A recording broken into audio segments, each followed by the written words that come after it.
a time of prayer and meditation, and it was written by Rudolf Nimser. So close your eyes or center yourself in whatever way works for you. The friendships we share this day are sacred. All gatherings where people meet and touch celebrate life. The laughter we share this day is sacred. Joy and sorrow that rise from love are springs of life. The stillness we share this day is sacred. In this peace is a haven for the spirit that nurtures life. For friends, for joy and sorrow, for the comfort of quietness, let us ever be grateful and caring.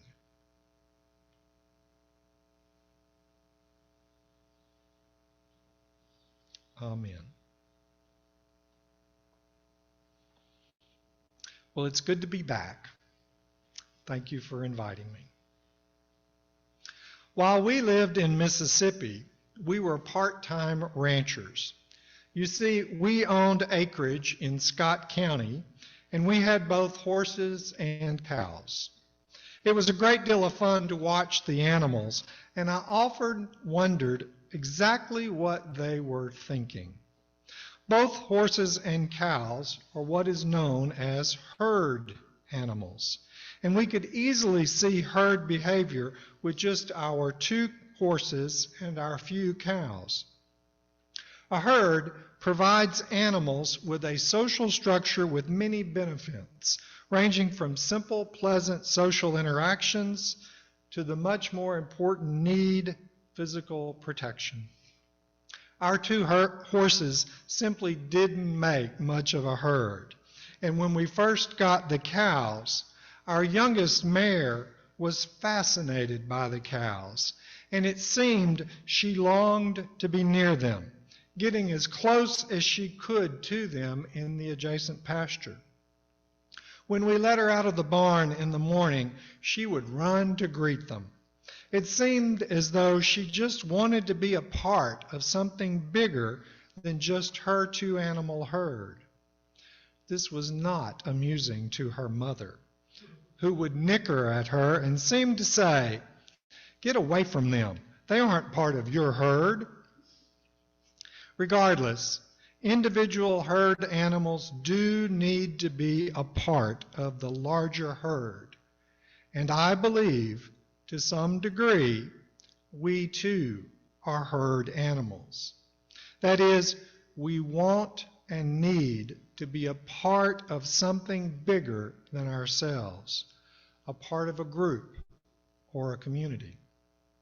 We in fact exhibit this behavior all the time as fans of certain sports teams or even as members of a team.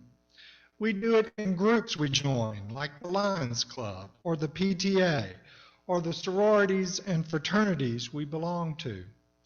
But we also do it with the religious communities we affiliate with. Yes, we have a need to be heard, H-E-R-D, because ultimately, in those groups, we have an even stronger need to be heard, H-E-A-R-D, or valued for who and what we are.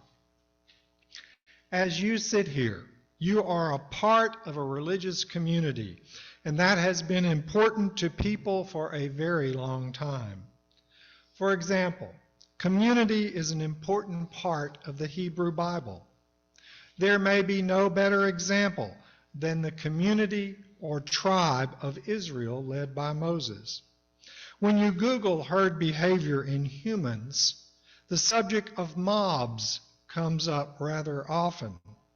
Moses began to experience just such a mob phenomenon as his tribe began to disintegrate into many mob-like behaviors. He countered this by offering them rules, the Ten Commandments, to help put boundaries on his tribe's behavior. Having appropriate community boundaries is important, and these boundaries simply define what it means to be a part of the group or community. Our own UU community has struggled greatly to define our boundaries, and over time, it came up with a set of conditions or rules. It's easy to read our UU principles and determine rather quickly whether or not you might be a fit in our UU community. I remember the first time I read the UU principles over 20 years ago. I particularly loved the one about the inherent worth and dignity of every person. Those principles greatly impressed me, but I immediately wondered how the UU world put them into action. With just a little more research on the internet, I soon discovered that some UU churches, in support of the gay community, had disavowed the Boy Scouts over their anti-gay policies. This gave me hope that this was indeed a community I could happily join and support. But being a part of something that is positive and not just a mob is part of the value of being in a religious community. I'm sure it means different things to different people, but for me, it has three main components.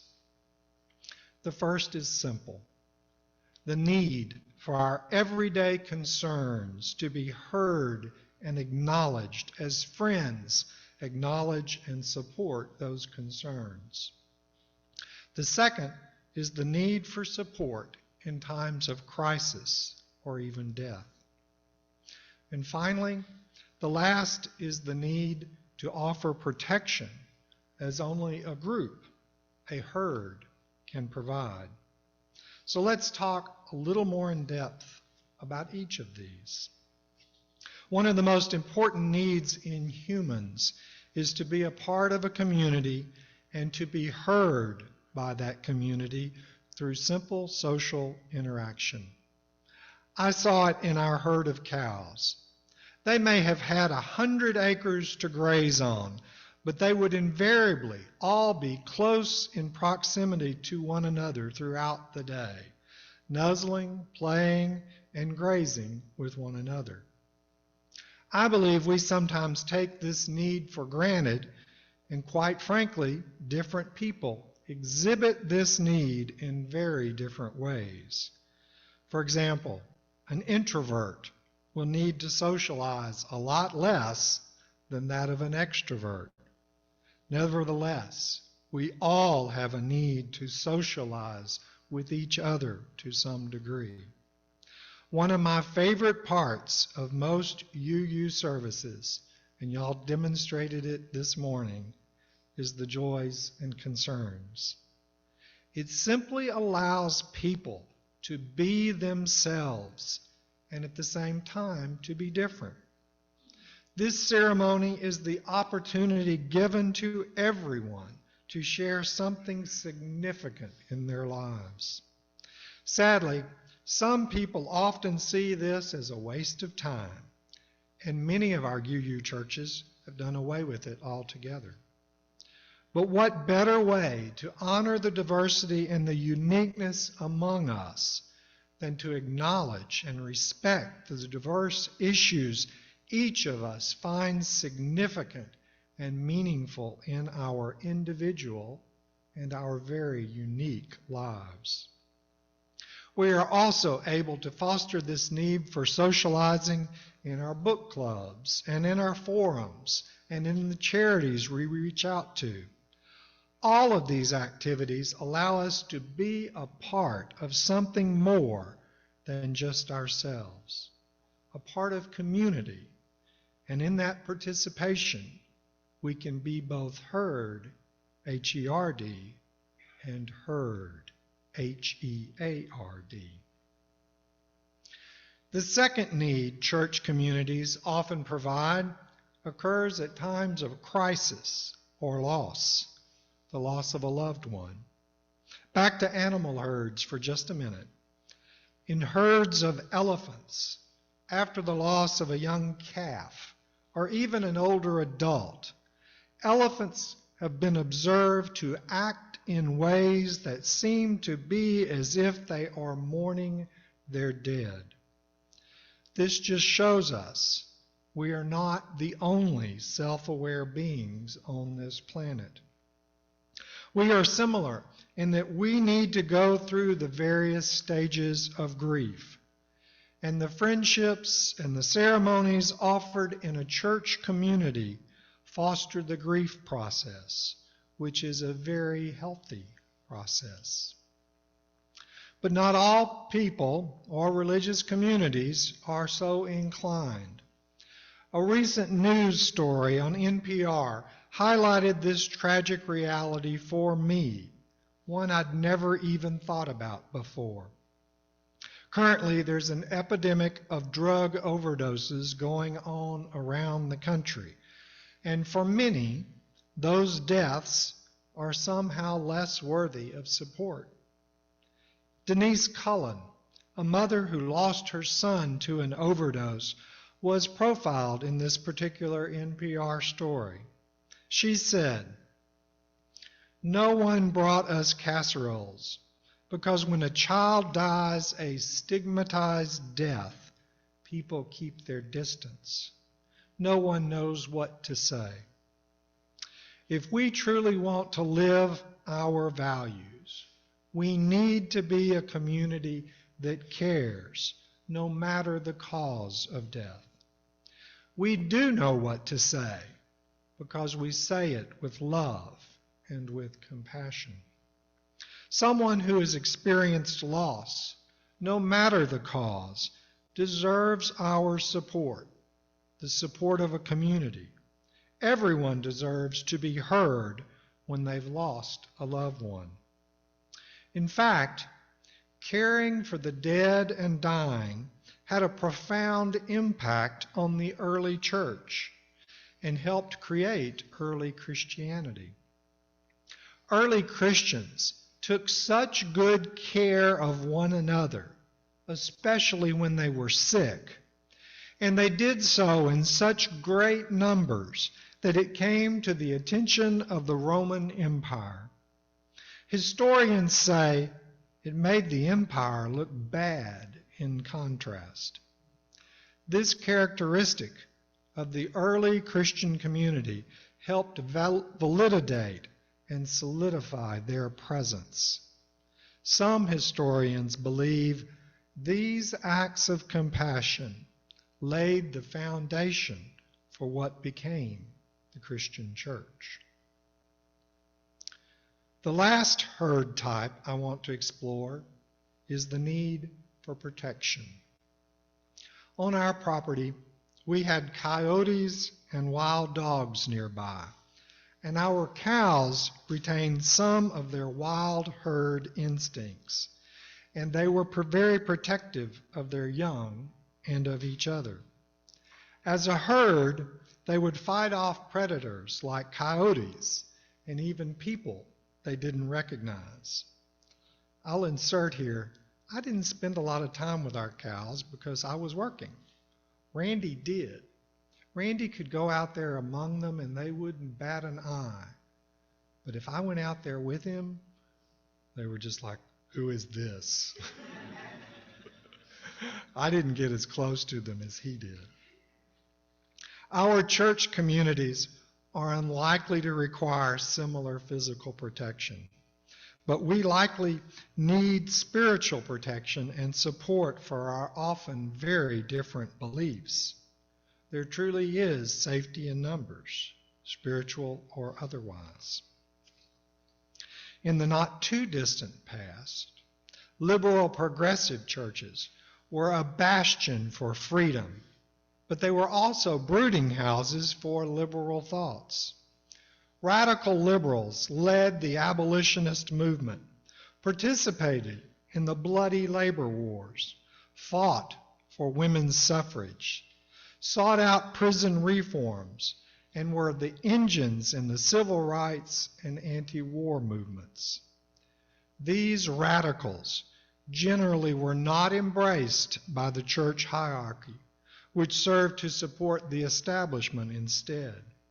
But they kept the church vital and prophetic. They made it relevant and important to the oppressed, the poor, and to working men and women. Radicals were and are its hope. Fighting and caring for the oppressed and the needy exemplifies what is best about a caring community, a beloved community. We simply can't take on every issue, but the issues we do take on can be challenged with gusto and courage, because we can do it together, in community, in a kind of safety established by the presence of other like-minded people. In reality, we are not a herd. We are something much, much more. We are a thinking, conscious, deliberative, compassionate, empathetic, and loving, beloved community. We can insert those same qualities into our simple recognition of one another here in our religious community. We can also call on those same qualities when we have the need to comfort or care for others in times of crisis or loss, either when they are in our own or our extended communities. And we can embrace those same qualities when we choose to help right the wrongs that continue to plague our world. We are the embodiment of loving potential, always ready to go to work, and that is what makes us a beloved community. Amen and namaste. Now please stand in body or mind as you are able.